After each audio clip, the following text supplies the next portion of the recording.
जय जय श्री राधे श्याम, जय जय श्री राधे श्याम। कृष्णो हम प्रेम में अद्वैतवस्था। ब्रह्मावीद ब्रह्माओ भवति, यही नियम है वज्रनाभ। जो जिसका चिंतन तन्मय होकर करता है वह वही बन जाता है। ब्रह्मा का चिंतन करने वाले ये ठीक कह उठते हैं, मैं ही ब्रह्मा हूँ। पर ज्ञानी को उस स्थिति में पहुँचने में समय लगता है। प्रेमी तो सहजता में ही उस स्थिति को पा जाता है, क्योंकि प्रियतम का चिंतन प्रेमी पर आरोपित नहीं है, सहज है। प्रेमी अपने प्रिय के चिंतन को छोड़ना चाहे फिर भी छोड़ नहीं पाता। ये गंडे ताबीज ऐसे ही नहीं बांधे इन प्रेमियों ने, पर प्रियतम छूटता कहाँ है, प्रियतम का स्मरण छूटता कहाँ है जी। देखो देखो कैसे पागल उसी बहकी बहकी बातें करता है वो प्रेमी, बेमतलब बिल्कुल बेमानी। अजी एकाएक खिलखिला के हंसने, कभी आंसुओं की धार लगा देना, कौन जाने वो किस लिए रो रहा है। पर हाँ, इतना अवश्य जानते हैं कि उस प्रेमी की वह मौज है, हंसना भी उसका मौज है तो रोना भी उसका निजानंद है। वह देह कहाँ संभाल पाता है। वह पागल प्रेमी देहातीत हो अपने आप को ही प्रियतम को अपना प्रेमी समझ उठता है। यह स्थिति बड़ी विचित्र है। देह को ना संभाल पाना, आंसुओं की धार न टूटने पाए, कभी गीत गाने लगता है, कभी मौन ही हो जाता है, कभी पुकार उठता है, कभी विरह इतना असहा हो जाता है कि मूर्छित ही हो जाता है। वह किसी का साथ नहीं चाहता, वह अकेले में रहना पसंद करता है। इस तरह से प्रेमी अपने में चिंतन में इतना तल्लीन हो जाता है कि दो की अब कोई गुंजाइश ही नहीं बचती। दो समाप्त, बस एक ही मैं नहीं, अब बस तू नहीं। ऐसे प्रेमी का मन कब मर गया होता है, उसका मन तो कब का प्रियतम के पास ही चला गया होता है। मन नहीं, बुद्धि नहीं, चित्त नहीं, अहंकार नहीं, कुछ भी तो नहीं, बस तू, सिर्फ तू।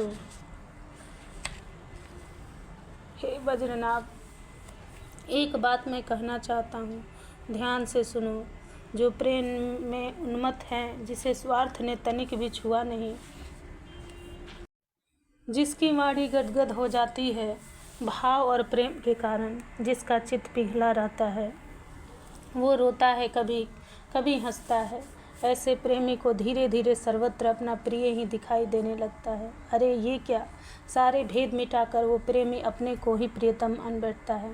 ऐसे धन्य प्रेमी जहाँ से गुजरे वहाँ के वातावरण को पवित्र कर देते हैं। उनकी उपस्थिति ही पाप ताप संताप को दूर कर शांति की ऊर्जा प्रवाहित करने लग जाती है।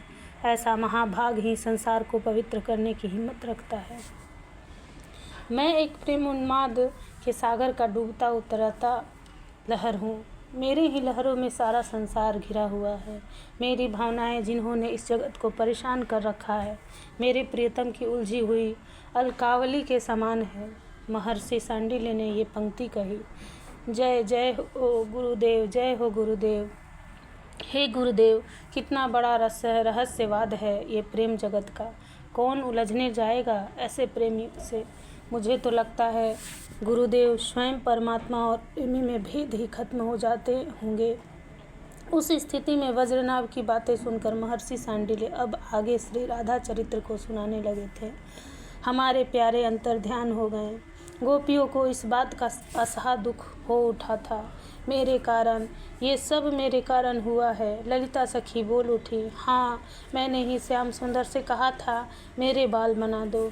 अरे वो हमारे साथ नाच रहे थे, क्या ये कम था। नहीं सखी ललिता, दोस्त तुम्हारा नहीं है, दोस्त तो मेरा है। तुम तो श्री राधा रानी की सखियाँ हो। जैसे स्वामिनी होती है वैसे ही उनकी सखियाँ भी होती है।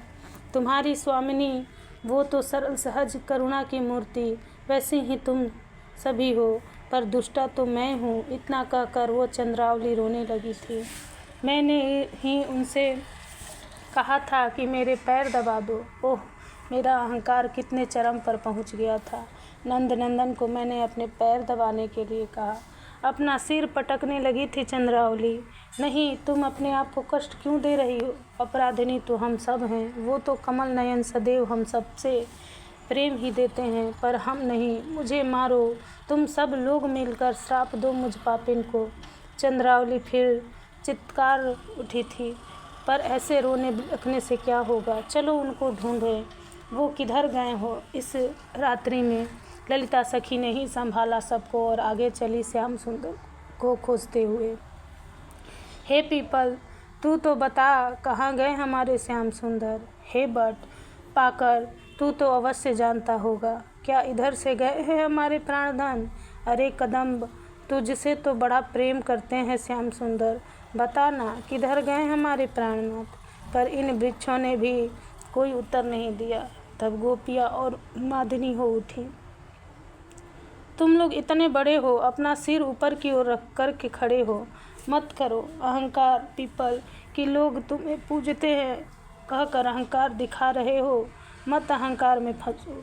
देखो, हमें भी अहंकार हो गया था, हम भी अपने आप को बड़ा समझ बैठी थी।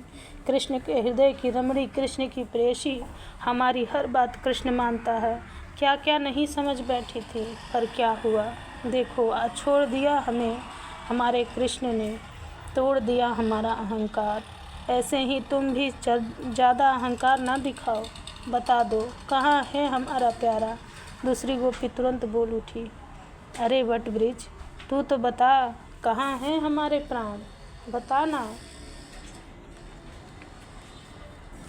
छोड़, किससे पूछ रही है? इस बट ने देखा भी होगा तो इसको याद रहेगा। देख कितना बूढ़ा हो चला है, ये इसकी लंबी लंबी दाढ़ी तो देख। छोड़ इन सब को। तभी एक गोपी भागी आगे। अरे कहाँ भाग रही हो? पीछे की गोपियों ने पूछा। ए मल्लिका, ए मालती, ए गुलाब, पता ना हमारे श्याम सुंदर कहाँ गए? क्या इसे पता होगा? दूसरी गोपी ने उससे पूछा। क्यों नहीं पता होगा इसे? इन फूलों को जहाँ हमारे प्रियतम देखते हैं, छूते जरूर हैं। इन्हें भी छुआ होगा। क्या इन्हें भी छुआ होगा हमारे प्रिय ने? सब गोपियाँ दौड़ी, फूलों को चूमने लगी, फूलों को अपने देह से लगाने लगी। इन फूलों को छुआ है हमारे कृष्ण ने। तुम्हें कैसे मालूम कि कृष्ण ने इन फूलों को छुआ होगा? चंद्रावली बैठी रही और पूछती जा रही थी। हाँ, तभी तो इन फूलों में इतनी प्रसन्नता आई है। देखो, बिना श्याम सुंदर के छुए क्या ये फूल इतने प्रसन्न होते? पर ये क्या, कुछ बोल ही नहीं रहे। आम, नीम, तमाल, भैया, तुम तो कुछ बोलो, बोलो ना, हमारे कन्हैया कहाँ गए? किंतु ये भी कुछ नहीं बोल रहे। अरे तुम तो संत हो, तुम तो परोपकार करने वाले संतों से भी महान हो। हे वृक्षों, तुम तो कुछ बोलो, हमारे ऊपर कुछ तो उपकार कर दो। गोपियाँ फिर रोने लगी। नहीं नहीं, इन वृक्षों को परेशान ना करो तुम लोग। एक गोपी फिर उठाई और वह सबको समझाने लगी। देखो, ये हैं इस वृक्ष की आंसू। इसका मतलब ये वृक्ष भी हमारे कृष्ण के वियोग में दुखी हैं। ये हमारा ही साथ दे रही हैं। हमारे दुख में इसे भी दुख हो रहा है, इसलिए इन्हें अब ज़्यादा परेशान ना करो। उस गोपी के ऐसे वचनों को सुनकर अन्य गोपियाँ माफ़ी मांगने लगी थी उन वृक्षों से। वो देखो वृंदा, तुलसी, हाँ वो तो हमारे कृष्ण की प्रिया है। अब सब गोपियाँ भागकर तुलसी के पास गई। अरे कृष्ण प्रिया तुलसी, तू तो बता, कहाँ गए हमारे प्राणधन? तू तो अवश्य जानती होगी, बता ना, कहाँ गए, किस ओर गए? हमारी स्थिति अब ठीक नहीं, तू ही हमारी सहायता कर तुलसी। पर उस गोपी की बात का तुलसी ने कोई उत्तर न दिया। चंद्रावली फिर आगे आई। अजी छोड़ो इसे, तुम लोगों को पता है ये हमारी क्या लगती है? सौत, हमारी सौत है ये तुलसी। इसे भी पता होगा ना, तो भी हमें नहीं बतलाएगी, इसलिए इससे बात ही मत करो। चलो आगे। हे धरित्री, तुम तो कुछ बता दो। कुछ गोपियाँ अब चल नहीं पा रही हैं, उनके शरीर के में कंपन होने लगा है। उनके अश्रु इतने बह रहे हैं कि लगता है नहा ही रही हैं अश्रुधार से। ऐसी ही गोपियाँ बैठ गईं। तुम्हें देखकर तो नहीं लगता कि हमारी तरह तुम भी विरह से भरी हो। नहीं, देखो इन्हें, इस पृथ्वी को हरे हरे घास उग गए हैं। ये क्या है? ये प्रसन्नता है इस पृथ्वी की। अपने कोमल चरण इस पृथ्वी पर वे रख रहे होंगे ना, इसलिए ये प्रफुल्लित है। हे पृथ्वी बताना, कहाँ गए हमारे श्याम सुंदर। पर ये क्या, आगे कुछ गोपियों का समूह चला गया था। उन्हीं गोपियों ने एकाएक चित्कार करना शुरू कर दिया। कृष्ण हा गोविंद चिल्लाने लगी। पर कुछ ही समय बाद, मैं कृष्ण हूँ। हंसी आने लगी उसी कुंज से। हंसती गोपियाँ कह रही थी, मैं कृष्ण हूँ, तुम लोग रो मत, आओ मेरे पास, मत रो मेरी प्यारी। गोपियाँ कहती जा रही थी, कौन तुम्हें दुख दे रहा है? ये काली नाग, तो लो मैं इस काली नाग को नथ देता हूँ। एक गोपी की चोटी पकड़कर उसे घुमा दिया। क्या हुआ, तुम रो रही हो? दूसरी गोपी दौड़ी। क्या इंद्र ने ब्रिज डुबोने के लिए वर्षा कर दी है? डरो मत, आओ मेरे पास आओ। इतना कहते हुए अपनी चुनरी उठा दी और कहा, इसके नीचे आ जाओ। मैं हूँ कृष्ण, मैं ही हूँ कृष्ण, मैं हूँ कृष्ण। हे वज्रनाभ, कृष्ण के गहरे चिंतन ने गोपियों को कृष्ण बना दिया। गोपियों को अब ये लग ही नहीं रहा था कि हम गोपी हैं, सब कृष्ण बन गई। बनना ही था।